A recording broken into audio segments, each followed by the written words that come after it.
Hello, and welcome to my legendary Norsca campaign, where I'm going to show you how to defeat the Skaeling by turn 3.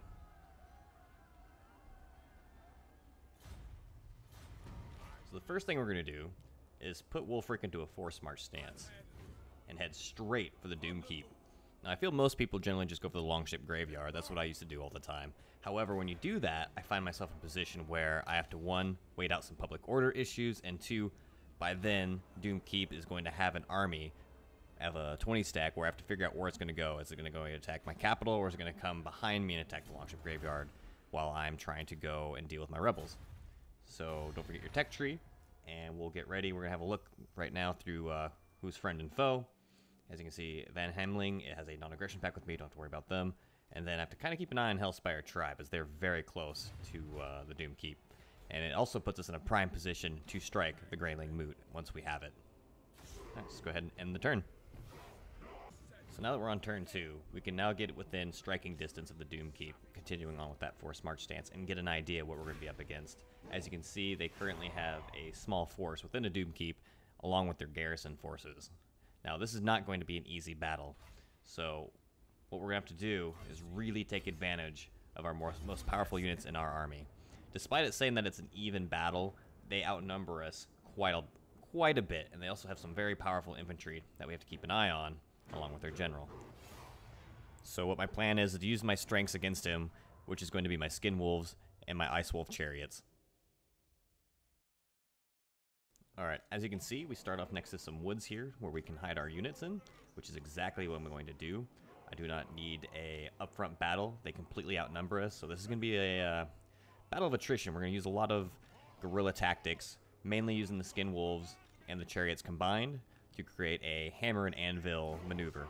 Actually, it could be more like hammer and hammer. But anyway, the strategy here is kind of abuse the AI and their stupidity. And the reason why we've rushed this battle rather than sit and recruit at home is if we wait more than 3 turns, they start recruiting a bunch of spear throwers. And they're anti-large, and they will turn your chariots and your Skin Wolves into mincemeat. So to take the battle to them immediately, I feel is the best strategy to get rid of Skaeling as early as possible. Now, as you can see, they don't have much for range. They have some axe throwers, but we're going to outmaneuver those and do our best to soften up their army and take out as many as we can before we have them engage our main forces. So there's going to be a little bit of maneuvering here. We're going to try and pull our units to their flanks. They're going to modify their unit formation in order to try to counter that. Now, because of the AI, I'm going to be abusing them for their own mistakes. They're not going to get an opportunity to really use those axe throwers against my units. And that is very important not to let that happen. And also to not get tied up too much by their spear units.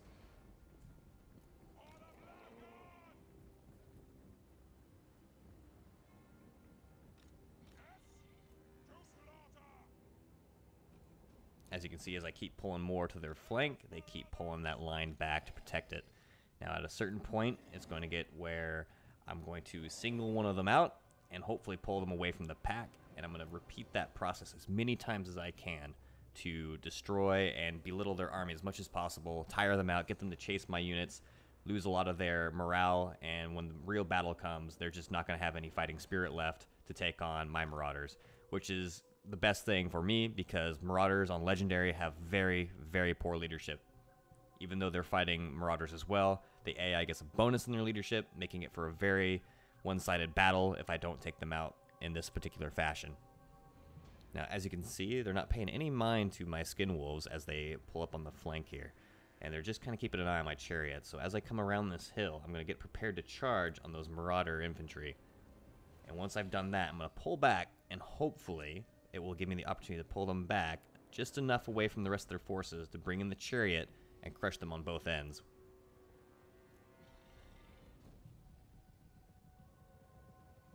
Here they come. They're actually going to try and engage my wolves, and this is the opportunity I was waiting for. Now, one-on-one, the wolves can win, but I want to not just win. I want as minimal damage done to my wolves as possible. So the chariots are going to come up from behind once I feel they are far enough from the main pack. And here we go. Let's go ahead and pull off the maneuver that I intend to do to destroy this entire Marauder infantry unit in one fell swoop. And then we'll repeat this process as many times as we can get away with. Alright, let the battle begin.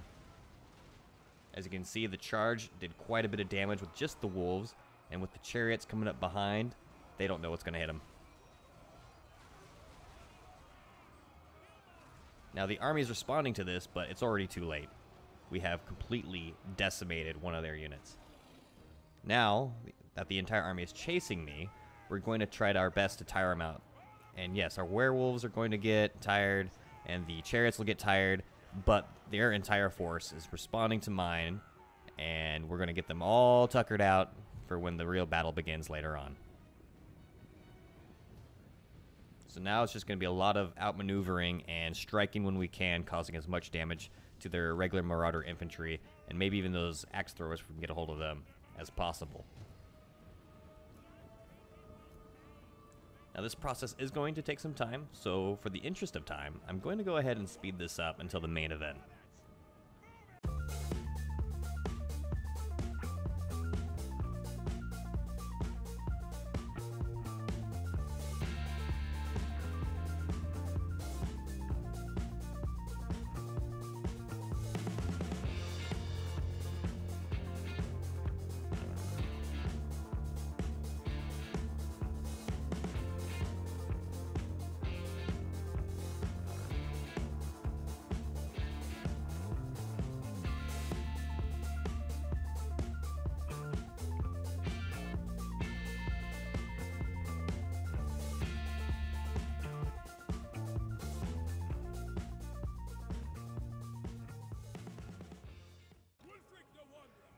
Alright, so at this point, my chariots and skin wolves are getting pretty tired, but the entire army is just completely exhausted from chasing them around. They've also sustained heavy casualties just from these two units, and it's time to get in position my main forces for the main battle.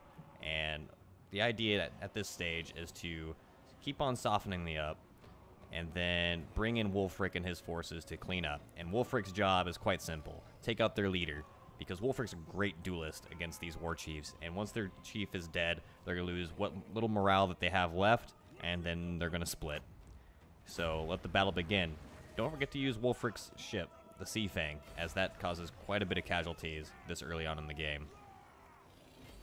And now we charge out from the forest, now that they're close enough, and you can see that half their army is split chasing chariots, the other half is being ambushed, and Wulfrik's going straight for the general. Meanwhile, these skin wolves are going to piecemeal this small little unit and then pull up the flank along with my marauders.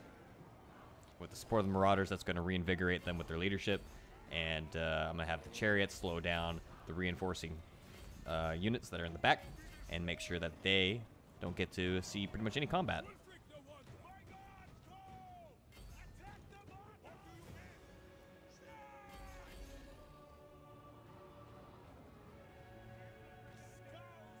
Because I waited up to this point to attack them with my main forces, we have fresh marauders fighting exhausted marauders, and that's a huge advantage in this battle that I had to abuse to make sure I secured victory. Meanwhile, on the side, I'm still continuing on with my harassing tactics with the forces that have not met my forces yet out in the back, and they won't get the opportunity to make it to the battle by the time I've dealt with their leader and the core of their infantry. We'll continue using the Sea Fang to slow them down and cause mass havoc and destruction.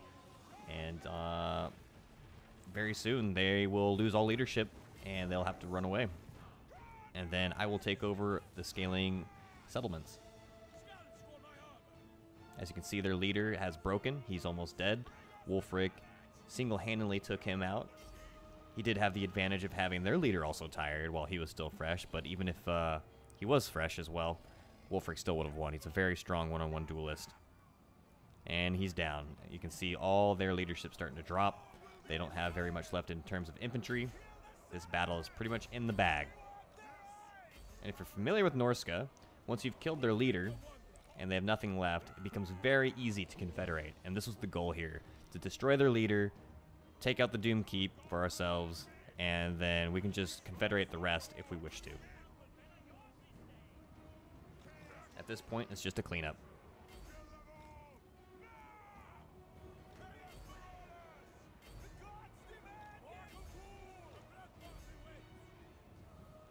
We'll fire off the Sea Fang once more. We'll use it on what ranged units they have and what little infantry we are currently engaging, and that should be enough to devastate what's left of their leadership to make them cower and run in fear away from Wulfrik.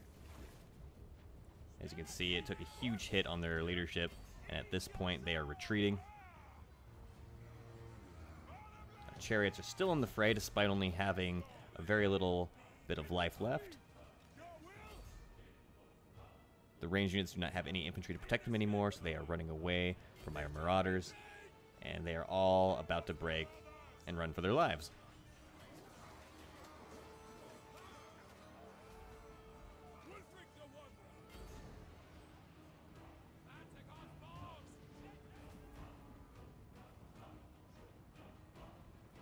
Alright, and Wulfrik is victorious at this point. And that is how you take out the Skaeling by turn 3.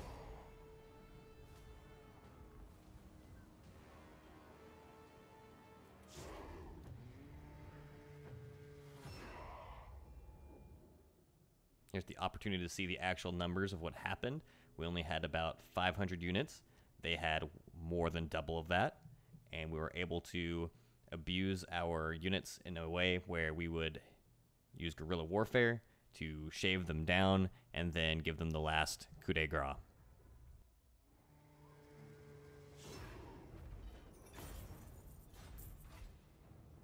If you are unfamiliar with Norsca, this is your opportunity to either occupy, sack, or raise for one of the 4 gods. And in this case, I'm going to show you what happens when you raise it, for the Hound anyway, and that gives us 6 points towards the Hound. And what you can do right after that is colonize, which will cost you a little bit of money, but you still get to keep the points for that shrine that you made, regardless. So you can raise something and then take the shrine as you go if you're looking to get some early points real quick. You also got the Champion of the Serpent, the Crow, and the Eagle. Now, I don't want to give you guys any spoilers if you haven't already seen what these things do. For example, the Hound, we're working towards a unique Hell Cannon battery, and then the others, you'll just have to find out on your own if you don't already know what they are at this time. Throw some points in Dominating Presence. And all you have to do now is talk to the Skaeling, make a peace treaty, and make them confederate. And because they're a Norscan tribe, we killed their leader. It makes it so much more easy to encourage them to join your confederation. And that is how you can defeat the Skaeling by turn 3. The other option, like I was saying, you can go down the Longship Graveyard with an army and do it that way. But to end this video, we're going to go ahead and just get them to confederate. Hope you guys enjoyed this video, and I hope that strategy helps you out with your future games, whether it be Norsca or another campaign. See you later, and have a good one.